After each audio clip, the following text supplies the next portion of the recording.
Angka penularan virus corona di Indonesia hingga saat ini belum memperlihatkan tanda-tanda penurunan. Pemerintah menyatakan masih terjadi penularan yang menyebabkan kasus COVID-19 terus bertambah hingga Jumat 20 November 2020. Angka penularan virus corona di Indonesia hingga saat ini belum memperlihatkan tanda-tanda penurunan. Pemerintah menyatakan masih terjadi penularan yang menyebabkan kasus COVID-19 terus bertambah hingga Jumat 20 November 2020. Data pemerintah memperlihatkan bahwa hingga Jumat masih ada penambahan pasien yang menyebabkan jumlah kasus COVID-19 bertambah. Berdasarkan data hingga Jumat pukul 12 siang, ada penambahan 4.792 kasus baru COVID-19 dalam 24 jam. Penambahan itu menyebabkan total kasus COVID-19 hingga saat ini mencapai 488.310 orang, terhitung sejak diumumkannya pasien pertama pada 2 Maret 2020. Informasi ini disampaikan Satuan Tugas Penanganan COVID-19 pada Jumat sore. Data juga bisa diakses publik melalui situs covid19.go.id dan kemkes.go.id. Pemerintah memperlihatkan harapan dengan semakin banyaknya pasien COVID-19 yang sembuh. Dalam sehari, ada penambahan 3.940 pasien COVID-19 yang sembuh setelah dianggap tidak lagi terinfeksi virus corona. Mereka dinyatakan sembuh berdasarkan pemeriksaan dengan metode polymerase chain reaction atau PCR yang memperlihatkan hasil negatif virus corona.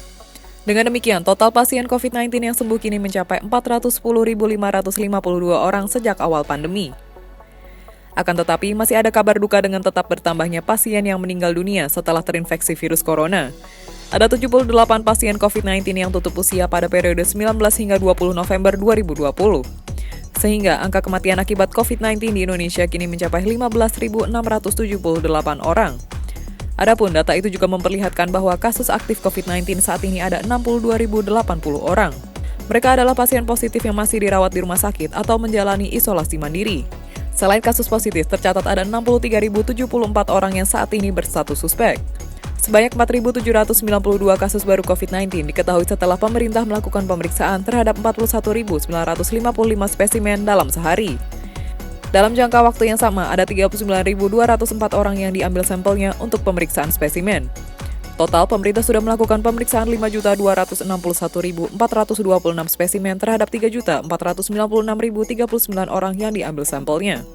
Sebagai catatan, satu orang bisa menjalani pemeriksaan spesimen lebih dari satu kali. Kasus COVID-19 saat ini sudah tercatat di semua provinsi di Indonesia, dari Aceh hingga Papua. Secara rinci, ada 505 kabupaten atau kota dari 34 provinsi yang mencatat pasien akibat penularan virus corona. Artinya, sudah lebih dari 98% wilayah di Indonesia terdampak penyakit COVID-19.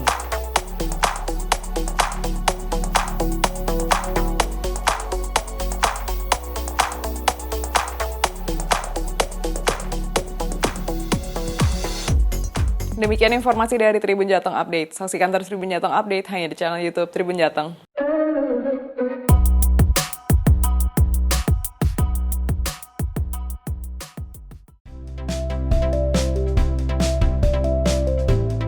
Jangan lupa subscribe ya.